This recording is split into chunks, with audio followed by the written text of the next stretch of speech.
English ಭಾಷೆನೇ ಇಲ್ಲದೆ ಇದ್ದಿದ್ರೆ ಎಷ್ಟು ಚೆನ್ನಾಗಿರ್ತಿತ್ತಲ್ವಾ. ಫೇಸ್ಬುಕ್, ಇನ್ಸ್ಟಾಗ್ರಾಮ್, ಲಿಂಕ್ಡ್ಇನ್ ಯಾವ್ದು ಓಪನ್ ಮಾಡಿದ್ರು ಚಾಟ್ ಮಾಡಬೇಕಾದ್ರೆ 80 to 90% ಇಂಗ್ಲೀಷಲ್ಲೇ ಮಾಡಬೇಕು.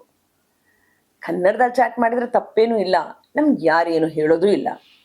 ಆದರೆ ಎಲ್ಲರೂ ಇಂಗ್ಲೀಷಲ್ಲಿ ರಿವ್ಯೂ ಹಾಕ್ತಾ ಇದ್ರೆ ನಾನು ಮಾತ್ರ ಕನ್ನಡದಲ್ಲಿ ಹಾಕಿದರೆ ಸರಿ ಇರುತ್ತಾ?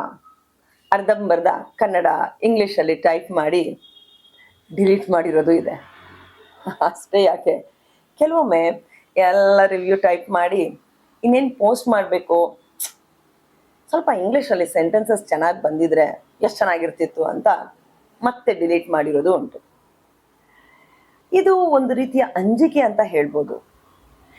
ನಾವು ನಮ್ಮ ಕನ್ನಡ ಭಾಷೆನ ಎಷ್ಟು ಪ್ರೀತಿಸ್ತೀವಿ, ಮತ್ತು ಕನ್ನಡದಲ್ಲಿ ಮಾತಾಡಿದಾಗ ನಮಗೆ ಸಿಗುವ ಆನಂದ ಬೇರೆ ಯಾವ ಭಾಷೆಯಲ್ಲಿ ಮಾತಾಡಿದ್ರೂ ಸಿಗಲ್ಲ.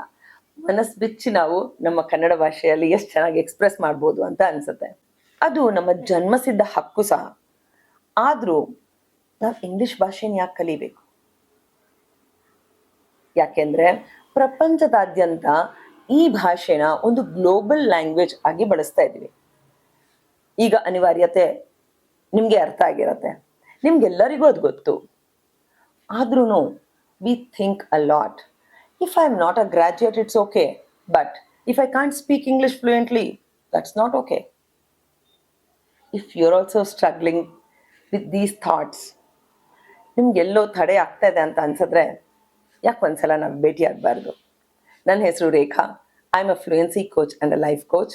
ನಾನು ನನ್ನ ಇಂಗ್ಲೀಷ್ ಲೋಕದಲ್ಲಿ ಸಾಕಷ್ಟು ಜನರಿಗೆ ಇಂಗ್ಲೀಷ್ನ ಫ್ಲೂಯೆಂಟಾಗಿ ಮಾತಾಡೋದಕ್ಕೆ ಮಾರ್ಗದರ್ಶನ ಕೊಡ್ತಾ ಇದ್ದೀನಿ.